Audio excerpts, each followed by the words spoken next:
माननीय महापौर साहेब, माननीय उपायुक्त, सभागृह नेते, पत्रकार बंधू, खरं म्हणजे नवी मुंबई हा असं एक शहर आहे की जिथे सगळ्यांना भरतीच करणे बाकी आहे. इथे आता सध्या जे आमचे स्थानिक लोक आहेत त्यांचा पण जरा विचार करा.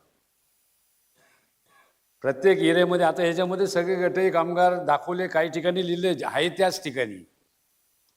म्हणजे इथून मागे राहत होता तो त्या ठिकाणी अनधिकृत होता का?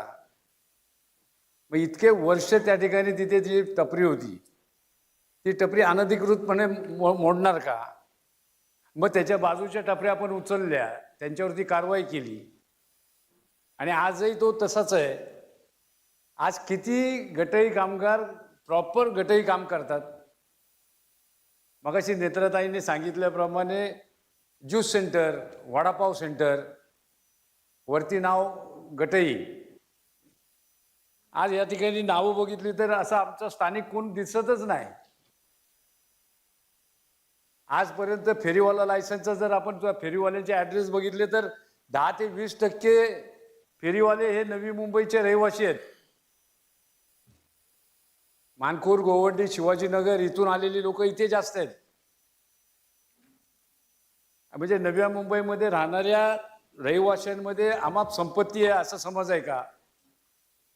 या ठिकाणी प्रत्येक सेक्टर नोड वाईज तिथे काही गोरगरिबांची मुलं आहेत, त्यांच्यासाठी व्यवसायाची योजना करा. गटई कामगारांना तुम्ही न्याय देता, एकदम चांगली गोष्ट आहे, परंतु ते आमचे स्थानिक असले पाहिजे. या नव्या मुंबईचा रहिवासी असलाच पाहिजे, ही पहिली अट टाका. 15 वर्ष किमान इथे राहणारा त्याच्याकडनं एक ॲफिडेविट घ्या. या नवी मुंबई मतदार संघामध्ये तो मतदार असला पाहिजे. आपण संपूर्ण महाराष्ट्राचं ओझं आपल्याकडे घेतलंय का?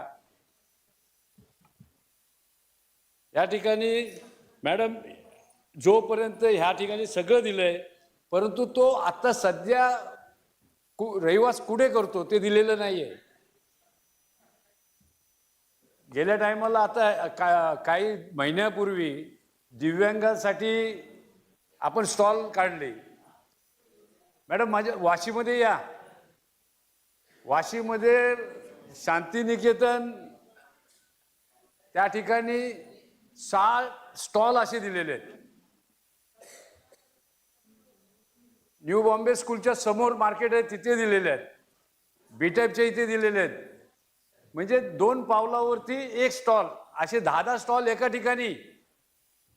ज्यांना दिले त्यांचे व्यवसाय कसे होणार?